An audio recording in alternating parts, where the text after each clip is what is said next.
Un beau ciel de novembre aux clartés automnales, les marronniers de l'esplanade de Gaulle qui se parent d'Orpal, c'est le retour à Aubagne de Grain de Sel, le festival du livre et de la parole d'enfants et de sa grande librairie éphémère.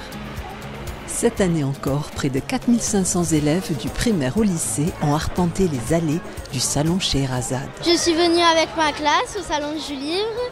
J'aime lire. Ça fait la 10e fois, toujours avec l'école j'avais été. C'est bien, je suis contente d'être ici et voilà. La nouveauté cette année, c'est les 40 mètres carrés dédiés au manga et à la bande dessinée. Des enfants captivés, des enseignants passionnés et des parents motivés. Je suis venue pour accompagner la classe de CM1 et parce que c'est un événement qui m'intéresse également, parce que j'aime bien lire et à la maison tout le monde aime bien lire. Je trouve que c'est vraiment très bien pour un peu ouvrir les enfants à la lecture, parce qu'avec tous les écrans qu'il y a maintenant, ça leur fait du bien et finalement, même ceux qui disent ne pas lire beaucoup, on voit qu'ils aiment bien feuilleter, regarder, même si au début ils disent oh non, dès qu'ils y sont, là il y a tout le monde sur les livres et donc finalement ça prouve qu'il suffit un peu d'insister, de les inciter à la lecture pour que ça marche, quoi. 3 jours durant, auteurs, autrices, illustrateurs, illustratrices enchaînent les dédicaces. Ici, on prend le temps d'échanger avec le jeune public. Et cela génère quelquefois de belles rencontres. C'est là toute l'originalité et le charme de Grain de Sel. Ces temps d'échange privilégiés, voilà ce que les autrices et auteurs en disent. C'est toujours des super chouettes moments quand on voit que les enfants nous attendent et sont impatients de découvrir ce qu'on va faire, ce qu'on a fait et de pouvoir partager ce travail.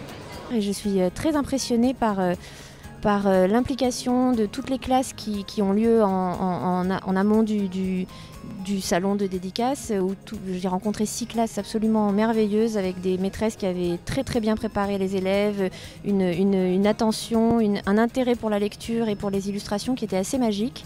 Puis le salon est extrêmement bien organisé, les gens sont hyper motivés, il y a un nombre de livres, un choix incroyable et non, je suis très impressionnée par ce salon. On a été super bien accueillis et voilà, c'est joli, quoi. C'est un beau cadre. Les classes sont avides et très intéressées. Donc les enfants participent beaucoup et on voit que c'est pas pour faire plaisir à la maîtresse qu'ils accueillent un auteur ou un illustrateur dans leur classe. Ça peut être déstabilisant aussi de faire trop de rencontres et de trop parler en public, de trop parler de son travail. Des fois, c'est bien aussi de se retrouver tout seul. C'est aussi un métier vachement solitaire, l'écriture. Après, évidemment, quand je vous dis, quand les gens viennent vous voir, qui vous disent qu'ils aiment bien votre boulot, ça rebooste un peu, quoi. On se rappelle un peu pourquoi on travaille, quoi.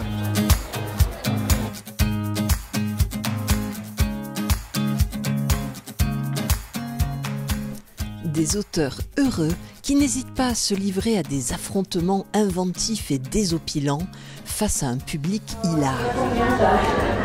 C'est pas trop mignon. Donc je dis autoportrait et hop, Gilles Bachet se transforme en lapin.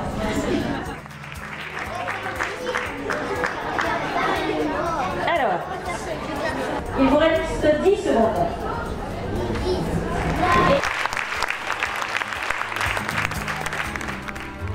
Changement d'atmosphère, salle Mulan. On retient son souffle. Lecture dessinée en musique avec Cécile Roumiguière et Géraldine Albeux. Madame Coffet soupire. Elle aurait préféré que son fils soit professeur, docteur ou encore inventeur.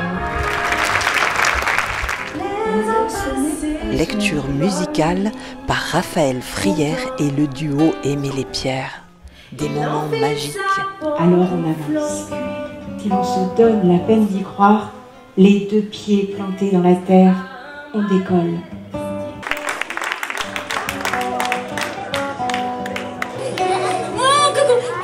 Et comme chaque année au Théâtre Comédia, des spectacles sensibles, fantaisistes et empreints de poésie à destination du jeune public. Théâtre d'ombre avec Moon porté par l'écume et les vagues, le cabaret poétique d'Au cœur de nos rêves, ou encore La conteuse et son roi nu, conte d'Andersen revisité. Nous voici salle Pom Pom Pom. Les tout petits ne sont pas oubliés. Entrer de plein pied dans l'univers des livres, C'est ce que leur propose l'illustratrice Corinne Dreyfus avec son exposition « Dans mes livres, il y a ».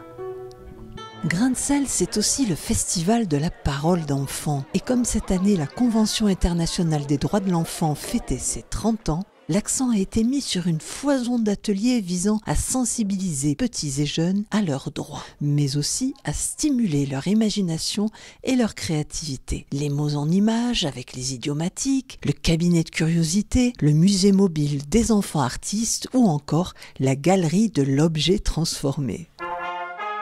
Et pour finir en musique, retrouvons les jeunes instrumentistes du Conservatoire d'Aubagne qui ont concocté un quiz musical. L'année prochaine, Grain de sel fêtera ses 10 ans. On vous y attend.